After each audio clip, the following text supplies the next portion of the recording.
Hello, my name is Christian Block, and I'm doing a public service announcement. I'm here to tell you about a crisis that is all too prevalent, and it's called sickle cell disease.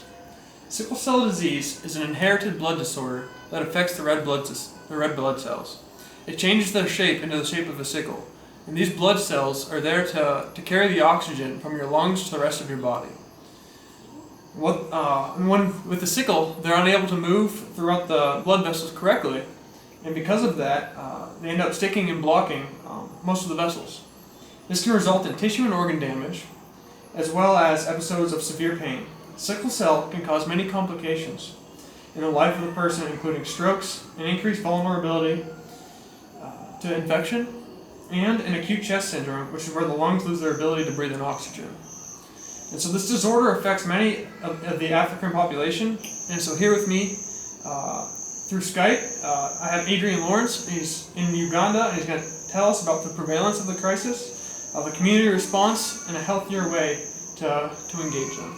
So here's Adrian Lawrence. Hello guys, I'm Adrian from Uganda, and according to the research that was done in 2014, in the month of June, the prevalence of sickle cell showed that 25,000 children born with sickle cell anemia in Uganda, and on that figure, 75% died before reaching the age of 5 years.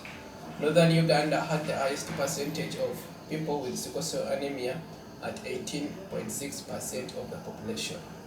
The current community response in Uganda for this disease, currently there are only 3 government hospitals that operate sickle cell clinics. A few other private centers can help, in a couple of outside organizations that are attempting to raise awareness.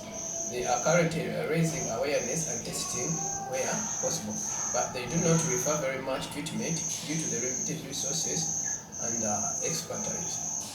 And the healthier response, well, one element on the healthier response is to increase awareness in the community, in government and worldwide. The community should be taught about screening and counseling and how to deal with the disease. Those who want to respond can help by donating funds to the further research on the treatment of the disease, or by donating blood to organizations focused on helping those suffering from the disease.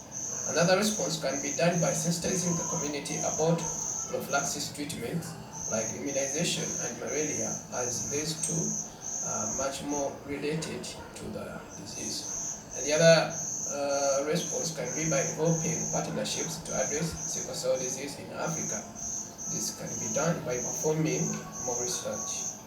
All right, well, thank you, Adrian. I'm glad to have you here in Uganda. It's a great time to raise awareness for sickle cell. Thank you. Yeah. This is so fake.